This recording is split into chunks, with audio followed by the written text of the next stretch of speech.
ನನಗೆ ಇನ್ನೊಬ್ಬರು ಪರಿಚಯ ಅದ್ರಲ್ಲಿ ಕೂತಿದ್ದಾಗ ಮುರುಗೇಶ್ ಅವರು ತಾವು ದುಡಿದ ತಮ್ಮ ಹತ್ರ ಇದ್ದ ಕಾರುಗಳನ್ನ ಜಮೀನನ್ನೆಲ್ಲ ಮಾರ್ಬಿಟ್ಟು ಅಲ್ಲಿ ಇಂದಿರಾ ಕ್ಯಾಂಟೀನ್ ಮಾದರಿಯಲ್ಲಿ ಅಂಬೇಡ್ಕರ್ ಒಂದು ಕ್ಯಾಂಟೀನನ್ನು ಮಾಡಿ ಎಷ್ಟು ಲಾಸ್ ಮಾಡ್ಕೊಂಡು ಬದುಕ್ತಾ ಇದಾರಲ್ಲ.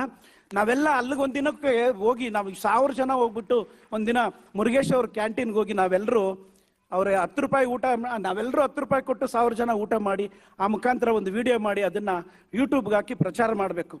ನಾವು ದಲಿತರು ಯಾರಿಗೇನು ಕಮ್ಮಿ ಇಲ್ಲ ಸಮಾಜ ಸೇವೆಯಲ್ಲಿ ಅನ್ನೋದನ್ನ ಮುರುಗೇಶ್ ಅಂತ ಅವ್ರ ಮುಖಾಂತರ ನಾವೆಲ್ಲರೂ ಅವರಿಗೆ ಭಾಗಿಯಾಗೋದ್ರ ಮುಖಾಂತರ. ಮಧ್ಯಾಹ್ನದ ಊಟ ಅಂಬೇಡ್ಕರ್ ಕ್ಯಾಂಟೀನು ವೈಟ್ ಫೀಲ್ಡಲ್ಲಿ ನಿಮ್ಗೆ ಏನು ಅನಿಸ್ತದೆ? ಹೌದು, ಇವತ್ತು ವೈಟ್ ಫೀಲ್ಡಲ್ಲಿ ನಮ್ಮ ಸ್ನೇಹಿತರಾದ ಮುರುಗೇಶ್ 1.5 ವರ್ಷದಿಂದ ಅಂಬೇಡ್ಕರ್ ಕ್ಯಾಂಟೀನ್ ಅಂತ ಮಾಡ್ತಾ ಇದ್ದಾರೆ. ನಮಗೆ ಗೊತ್ತಿದೆ ಅದು ಏನು ಮಾಡ್ತಾ ಇದೆ ಅಂದರೆ ಮಧ್ಯಾಹ್ನ ಹೊತ್ತು ಯಾರೇ ಬರಲಿ, ಮಕ್ಕಳು ಬರಲಿ, ಬಡವರು ಬರಲಿ, ಕಾರ್ಮಿಕರು, ಶ್ರಮಜೀವಿಗಳು, ಬಡವರಿಗೆ ಯಾರೇ ಬರಲಿ ಅವರಿಗೆ ಉಚಿತವಾಗಿ ಊಟ ಕೊಡ್ತಾರೆ. 1.5 ವರ್ಷದಿಂದ ಮಾಡ್ತಾ ಇದ್ದಾರೆ. ಬಹುಶಃ ದೇಶದಲ್ಲಿ ಅಂಬೇಡ್ಕರ್ ಕ್ಯಾಂಟೀನನ್ನು ನಾನಂತೂ ಎಲ್ಲೂ ನೋಡಿಲ್ಲ. ಇದೇ ಮೊದಲನೇದಂದಿದ್ದರೆ ಅದು ಒಂದು ವಿಶೇಷ ನಮ್ಮ ಮುರುಗೇಶ್ ಮಾಡಿರೋದು. ಮತ್ತು ಈ ವಿಚಾರಗಳನ್ನ, ಈ ಅನ್ನದಾಸೋಹ ಇದು ಮಾಡೋದು ಸುಲಭ ಅಲ್ಲ.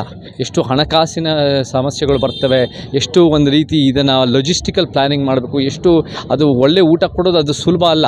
ಅದನ್ನು 1.5 ವರ್ಷದಿಂದ ಮಾಡಿ ಇದನ್ನು ಮುಂದುವರಿಸ್ಬೇಕು. ಇನ್ನು ಸಮಾಜಕ್ಕೆ ನಾನು ವಾಪಸ್ ಕೊಡಬೇಕು. ನನ್ನ ಕೈಲಾದಷ್ಟು ನಾನು ಅಂಬೇಡ್ಕರ್ ಕನಸನ್ನು ನನಸು ಮಾಡಬೇಕು ಅನ್ನೋ ಒಂದು ದಿಟ್ಟವಾದ ಸಮಾನತಾವಾದಿ ನಮ್ಮ ಮುರುಗೇಶು ಮತ್ತು ಅವರ ತಂಡದವರು ಅವರೆಲ್ಲರೂ ನನಗೆ ಇವತ್ತು ಕರೆಸಿದ್ದಾರೆ. ಅವ್ರ ಜೊತೆ ನಾನು ಕೂಡ ಬಂದು ನಮ್ಮ ಮಕ್ಕಳಿಗೆ, ನಮ್ಮ ಶ್ರಮಜೀವಿ ವರ್ಗಕ್ಕೆ ನಾನು ಬಡಿಸೋಕೆ ಒಂದು ಅವಕಾಶ ಸಿಕ್ಕಿರೋದು ನಾನು ಯಾವತ್ತೂ ಮರೆಯಲಾರೆ. ಜೈ ಭೀಮ್ ಸರ್. ಜೈ ಭೀಮ್.